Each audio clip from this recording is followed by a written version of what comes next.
Well, I grew up watching Universal horror movies. I grew up in Pittsburgh, and there was a TV show called Chiller Theater on every Saturday night. So every July was Classics Month, and they would show Creature from Black Lagoon and the Wolfman, Dracula, and Frankenstein. So when I was younger, my parents were big movie fans. So I was ravenous for monster movies. I read Famous Monsters magazine, and I built the Aurora model kits. So I really think that I sort of developed this interest for monsters at a very young age. So as I got older and ended up meeting the two people in Pittsburgh that have anything to do with film is George Romero and Tom Savini. Those two guys put Pittsburgh and zombie movies on the map.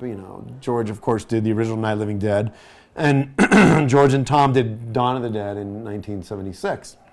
So I became fascinated with horror films, and more so the makeup aspect of it. I love The Wolfman, I love Frankenstein, and Planet of the Apes, and The Exorcist. And when I would read magazines when I was younger, I would find myself staring more and more at the photos of Linda Blair being made up, or Jack Pierce doing Lon Chaney Jr.'s makeup, and looking at the different photos and sort of trying to figure out, well, how did they do that? Planet of the Apes. How did they get the rubber piece out of the mold and stick it on the actor? I was really intrigued by that.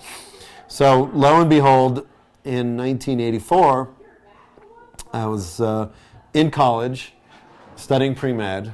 Ironically, my dad's a retired physician now.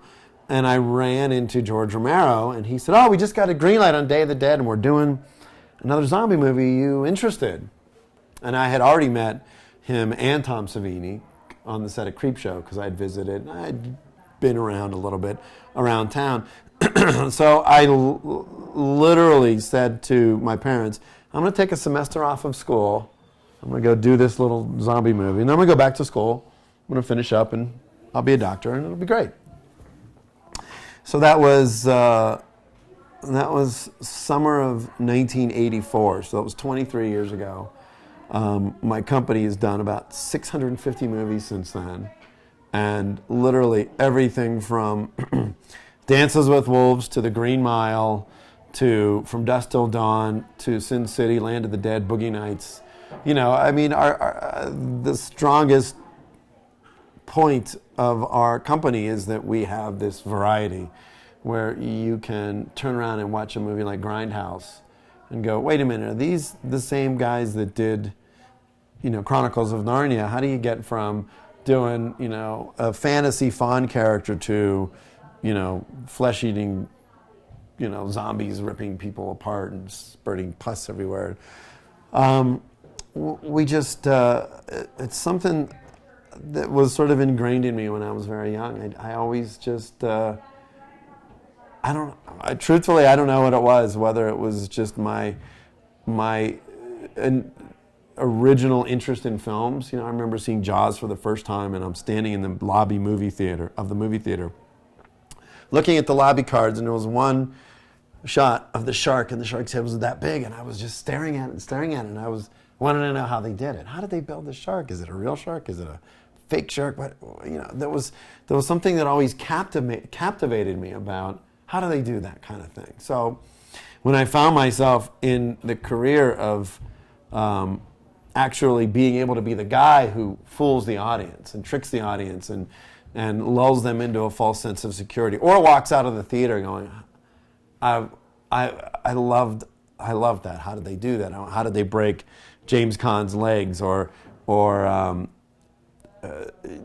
did they skin all the buffalo? Those are things that I think, because I was so fascinated by it as a young boy, I became the guy who wanted to become the magician and become the person that actually pulled the tricks off.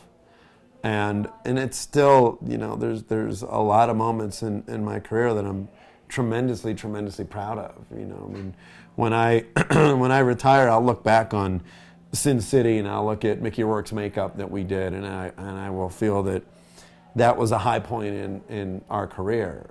When I go back and I look at Mickey Rourke's makeup in Sin City, or I look at some zombie feasting scenes in Land of the Dead or something. I'll know that I had a small part in sort of shaping how people see movies. I remember when we worked on Reservoir Dogs, and there's an infamous scene where Mike Madsen cuts the guy's off with cuts the guy's ear off with a razor, and walks around flapping his ear around.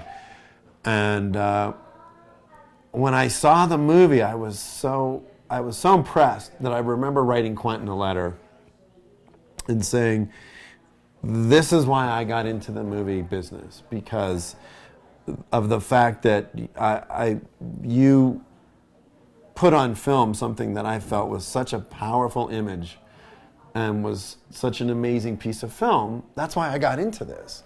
So, cut to 2007, and our careers have really, literally peaked. I mean, Howard Berger, who owns K&B with myself, right now we're sort of at the top of our game. He's in Prague shooting Chronicles of Narnia Part 2, Prince Caspian.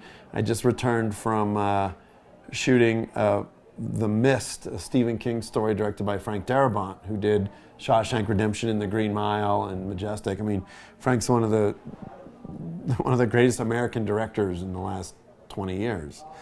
So it makes me proud. It makes me really proud to know that people will come up to me or come up to my kids when my kids are old and go, "Oh my God, your dad did Grindhouse and there's this car crash scene and I've never seen anything like it." Or, "Oh, you guys did, the Buffalo and Dances with Wolves." The fact that we're in our own way contributing to film history, it's a really unique feeling to walk out of a movie theater of a film that you've worked on and hear somebody behind you saying, "Oh my God, did you see that one scene where that guy that was great, it was so real, I don't even know how they did it." And to me, that's sort of, it's a great feeling.